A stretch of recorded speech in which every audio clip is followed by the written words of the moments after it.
ఆంధ్రప్రదేశ్ లో ఇంకా అందరికి లేని వాళ్ళకి కూడా ఆ 95 లక్షలు కాదు, రాష్ట్రం మొత్తం మందికి ఇన్సూరెన్స్ ఇచ్చేస్తున్నారు. మంచిదే కదా. వాళ్ళ ఇన్సూరెన్స్ ఇస్తే ఇన్సూరెన్స్ ప్రకారం రేట్స్ ఉంటే మాకు కూడా మంచిది సార్. మేము ప్రతి నెల జీతాలు ఇవ్వాలి, వెండర్ కి ఇవ్వాలి. ఇవాళ రేపు ఎవరు కూడా 2 నెలలు శాలరీ ఆపినా పనిచేసే సిచ్యువేషన్ లేదు. బయట ఖర్చులు బాగా పెరిగిపోయినాయి, లైఫ్ స్టైల్. మేము 1 ఇయర్ 1.5 ఇయర్ పేమెంట్స్ ఆగుతాయి. కానీ మీరు కూడా ఇప్పుడు ఆరోగ్యశ్రీ అన్ని సేవలు ఇవ్వట్లేదు, మీకు లాభంగా ఉన్నాయి మాత్రమే ఇస్తున్నారు. ప్లస్ ఇంకోటి ఏంటంటే ఇప్పుడు స్టెంట్ అనుకోండి, స్టెంట్ గవర్నమెంట్ రేట్ కాకుండా మీరు ఎక్స్ట్రా రేట్ వేస్తే మంచి స్టెంట్ అని చెప్పి దానికి అడిషనల్ గా తీసుకుంటారు. ప్లస్ వాళ్ళు ఆరోగ్యశ్రీలో జనరల్ వాడిస్తే మీరు సెపరేట్ రూమ్ అయితే ఎక్స్ట్రా చార్జ్ అట్లా తీసుకుంటున్నారు కదా.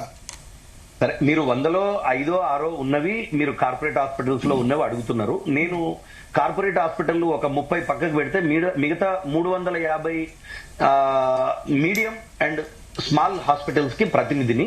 కార్పొరేట్ హాస్పిటల్స్ ని టీషా అంటారు, TSHA, Telangana super speciality hospital association.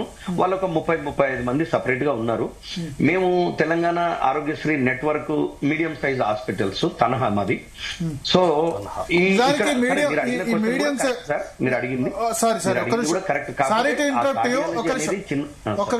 To interrupt you, medium size hospital ని ఎంకరేజ్ చేయాల్సిన అవసరం ఉంది. ఎందుకంటే మెయిన్ కార్పొరేట్ హాస్పిటల్స్ వాటికంటే కూడా తక్కువ రేట్లో అందుబాటులో ఇచ్చేది, ఇంటికి దగ్గరగా ఉండేవి కూడా ఇవే మీడియం సైజ్ ఎంకరేజ్ చేయాల్సిన అవసరం ఉంది. ఇంటికి పక్క నుండి ఎమర్జెన్సీ వస్తే మనం వెళ్ళేది. మీరు ఇంకొక క్వశ్చన్ అడిగారు సార్, ఏంటంటే సార్ మీరు ఓన్లీ ఆరోగ్యశ్రీ కేసులు చేసే దాంట్లోనే మీరు సర్వైవల్ ఉందా, వేరే కేసెస్ కూడా చేస్తున్నారు కదా, అన్ని రకాల వ్యాధులు ఆరోగ్యశ్రీలో రాలేదు కదా అని అడుగుతున్నారు. ఫర్ ఎగ్జాంపుల్ ఎట్లా ఉందంటే సార్, ఆరోగ్యశ్రీలో ఆర్థోపెడిక్ అంటే బొక్కలు ఎముకలు విరిగిన వాళ్ళకి ఒక బొక్కల డాక్టరు కట్ అయింది, మీరు మ్యూట్ అయింది. హరిప్రకాష్ గారు అన్మ్యూట్ చేయండి మధ్యలో. చెప్పండి, అది డిస్టర్బెన్స్. చెప్పండి. అయితే సార్, అయితే ఇప్పుడు ఏంటంటే సార్, ఫర్ ఎగ్జాంపుల్ ఒక ఆర్థోపెడిక్ డాక్టర్ చదువుకున్నాడు, MS ఆర్థో చదువుకున్నాడు. ఆయన ఒక 50 బెడ్లు ఆర్థోపెడిక్ హాస్పిటల్ పెట్టుకున్నాడు. ఆరోగ్యశ్రీ ఉంటే బాగుంటది, అది కూడా మనకి బాగుంటది, అన్ని రకాలు వస్తారని ఆయన ఆరోగ్యశ్రీ, EHS, ఇన్సూరెన్స్, CGHS అన్ని పెట్టుకున్నాడు. ఆయన దగ్గర ఆర్థోపెడిక్ స్పెషలిస్ట్ కాబట్టి ఆర్థోపెడికే చేస్తాడు. అలాగే యూరాలజీ స్పెషలిస్ట్ యూరాలజీ మాత్రమే, అంటే మల్టీ స్పెషాలిటీ సర్వీసెస్ ఉన్నాయి 100 హాస్పిటల్ ఉంటే ఓన్లీ ఆరోగ్యశ్రీ ఇచ్చేటివి ఒక 90-70 ఉన్నాయి, ఓన్లీ యూరాలజీ ఇచ్చేటివి ఒక 50-60 ఉన్నాయి. అట్లా నేను ఇప్పుడు యాజ్ ఏ డాక్టర్ హరిప్రకాష్, నాది మల్టీ స్పెషాలిటీ హాస్పిటల్. నిజానికి చెప్పాలంటే నేను నా సొంతంగా నా హాస్పిటల్లో ఆరోగ్యశ్రీ నుంచి మాత్రమే వచ్చే డబ్బులతో నేను డిపెండెంట్ లేను. ఎందుకంటే నాది హైదరాబాద్, కాస్మోపాలిటన్ సిటీ, నా హాస్పిటల్ హైదరాబాద్ లో ఉంది. నాకు అన్ని రకాల పేషెంట్లు వస్తారు, నాకు 2 నెలలు లేటుకు వచ్చినా తట్టుకుంటా.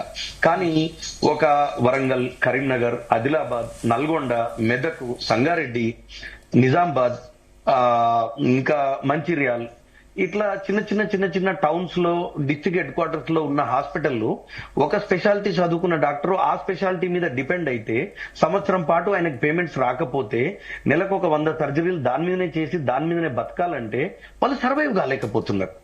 అట్లా అని క్యాష్ పేషెంట్ వాళ్ళకి వస్తాడా అంటే డిస్ట్రిక్ట్స్ లో క్యాష్ పేషెంట్ వచ్చే పరిస్థితి లేదు. హైదరాబాద్ లో 1 కోటి జనాభా ఉంటే జిల్లాలలో 3 కోట్ల జనాభా ఉన్నారు. హైదరాబాద్ లో ఉండే జనాభాకి పర్ క్యాపిటల్ ఇన్కమ్ ఎక్కువ ఉంటది. వాళ్ళు ఆరోగ్యశ్రీ మేము వద్దన్నా లేదన్నా క్యాష్ ఇచ్చి చేయించుకునే వాళ్ళు సగం మంది ఉంటారు, 50% మంది. అదే డిస్ట్రిక్ట్ లో వ్యవసాయం చేసిన ఆయన పాపం సంచి చేతులు పట్టుకొని వచ్చి నాకు ఆరోగ్యశ్రీ ఉంటే చేయించుకుందాం అనుకున్నా, ఇంకా లేదు కదా అని గవర్నమెంట్ హాస్పిటల్కి పోతాడు. అక్కడ కూడా కొంచెం వెంటనే మా అంత తొందరగా చేయరు, అక్కడ కూడా చేస్తారు కానీ డిలే ఉంటది. ఇక సరే, మీకు గవర్నమెంట్ హాస్పిటల్లో ఏదున్నా కూడా లోడ్ తీసుకునేది ఉండాలి, ఇవన్నీ ఉంటాయి. మీకు అర్థమైందా సార్? ఇప్పుడు నేను చెప్పొచ్చేది ఏంటంటే, మనకు ట్రీట్మెంట్ కి మన హాస్పిటల్ బాగుంటదని పేద ప్రజలు మన దగ్గరకు వస్తే మనకు పేమెంట్ ఇన్ టైమ్ లో వస్తేనే వాళ్ళకి సర్వీస్ ఇవ్వగలుగుతాం. కొంచెం లేట్ ఉన్నా ఇవ్వగలుగుతాం, మరి 1 ఇయర్ ఉంటే ఇవ్వలేం. Single speciality dependent hospitals, even multi speciality కూడా కోవిడ్ తర్వాత హైదరాబాద్ లో కోవిడ్ కి ముందు 7,000 హాస్పిటల్ ఉంటే కోవిడ్ తర్వాత 13,000 హాస్పిటల్ అయినాయి. సేమ్ పేషెంట్స్ డిస్ట్రిబ్యూట్ అయినారు. ఇంతకుముందు